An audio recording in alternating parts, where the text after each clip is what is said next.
What is up? This is your LA in a minute, and this is a really cool episode on the Sunken City in San Pedro. Let's get into it. So in 1929, in this ritzy neighborhood of Point Fermin in San Pedro, there was a landslide that moved the ground as much as 11 inches per day, dumping these wood frame homes into the ocean. Along with the homes, they took a sidewalk and even a red rail car line. They had to demolish the remnants of the destroyed houses, and the ones that could be salvaged were moved to other parts of town.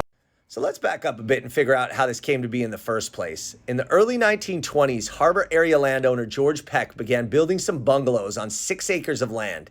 He envisioned a highly desirable little development with fabulous views from the top of a seaside bluff, and they were already served by a red car railway stop. The wood frame bungalows were cute, and they had fabulous views, and the little community started to develop.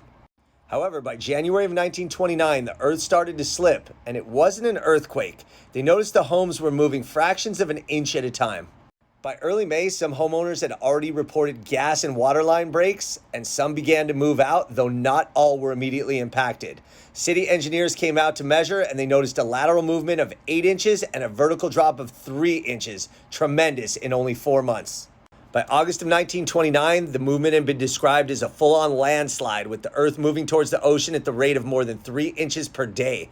A large crevice had formed, and remaining homeowners had moved their houses back beyond the slide area. The area was roped off from traffic.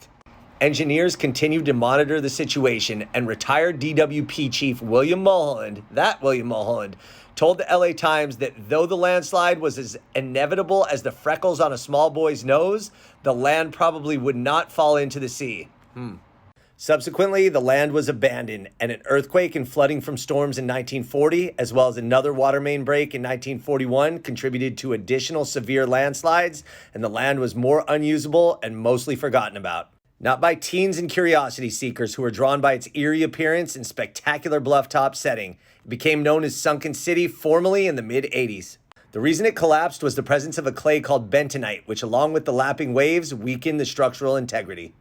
So again, it's kind of crazy to think that at the time homes could be moved, but that's exactly what the homeowners that could do that ended up doing. However, the fixtures, again, sidewalks, rail cars, street lights, anything permanent was left to remain, and that is what you see of these ruins of the Sunken City.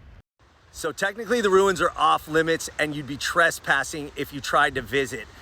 So I will not recommend a trip, but I definitely can say that those of you that are adventurous and industrious will be able to figure it out. I mean, who knew there were actual ruins here in Los Angeles? Well, that's the Sunken City.